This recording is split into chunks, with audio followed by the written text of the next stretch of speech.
রাতে তো আসলে আমরা সবসময় মাওয়াতে যাই, দিনে তো আর কেউ মনে হয় মাওয়াতে যায় না। তো এখন যেহেতু একা একাই সবখানে যাওয়া আসা করা হচ্ছে, অনেক দিন রাতে মাওয়া যাওয়া হয় না।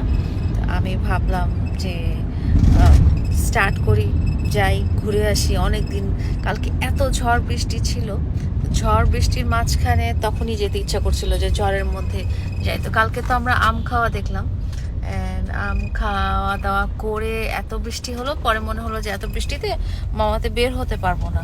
সো আজকে রওনা দিয়ে দিলাম মাওয়াতে। এই মুহূর্তে মাওয়াতে যারা যারা আছে সবার সাথে ইনশাল্লাহ দেখা হবে। আর একা একা মাওয়াতে কি খাওয়া যায়? ওরা কি এক পিস ইলিশ মাছ আমাকে খাওয়াবে, নাকি পুরো আস্ত ইলিশ মাছটাই আমাকে কিনতে হবে? এটার উত্তর আমি জানি না। আপনাদের মধ্যে এমন কি কেউ আছেন? রিয়াজ, তুমি এত ঝাঁকি দিয়ে গাড়িটা চালাচ্ছ কেন? আস্তে আস্তে গাড়ি চালাও, মানে ঝাঁকি ছাড়া চালাও আর কি, ঝাঁকির জায়গাটা আস্তে করে নাও। তো খালি আমি আর রিয়াজ আছি, রিয়াজ গাড়ি চালাইতেছে আর আমি পিছিয়ে বসে গান শুনতেছি। তো আমি ভাবলাম যে আমরা যদি মাওয়াতে যাই, তো আমাকে আর রিয়াজকে কি দুজনকে কি 2 পিস ইলিশ মাছ খাইতে দিবে, নাকি আমাদের পুরো ইলিশ মাছটা কিনতে হবে?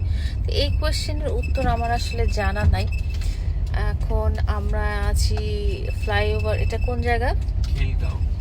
এটা হচ্ছে খিলগাঁও ফ্লাইওভারের নিচে নাকি? হ্যাঁ, আমরা খিলগাঁও ফ্লাইওভারের নিচে আছে এখন। আজকে আসার পথে এতটাই জ্যাম পাইলাম, তারপরে গাড়িতে ছিল না গ্যাস, না ছিল তেল, না ছিল কিছুই ছিল না। পরে নামলাম, নামার পরে তেলও নিলাম, গ্যাসও নিলাম, আর রাস্তায় মাই গড এমন পরিমাণ জ্যাম, ট্রাক একেবারে কি বলবো আর। তো ট্রাক একেবারে ইয়ে ছিল। সো এখন বাজে হচ্ছে রাত 12টা 33 মিনিট। এখনো দেখেন এই যে খিলগাঁও ফ্লাইওভারের নিচে এখানেও কত জ্যাম। সো গাড়িতে আমি একমাত্র প্যাসেঞ্জার, রিয়াজ গাড়ি চালায়, আমি একা একা মাওয়াতে যাচ্ছি। আই থিঙ্ক কেউ মনে হয় একা একা মাওয়াতে যায় না, বাইকে করে গেলেও পিছনে একটা পিলিয়ন নিয়ে মাওয়াতে যায়। সো আমি প্রবাবলি ফার্স্ট ব্যক্তি যে মনে হয় একা একা মাওয়াতে যাচ্ছি। যাই হোক, মাওয়া দেখতে ইচ্ছা করছে, এখন আর কি করার। দোকা আমি পাবো কোথায় বলেন?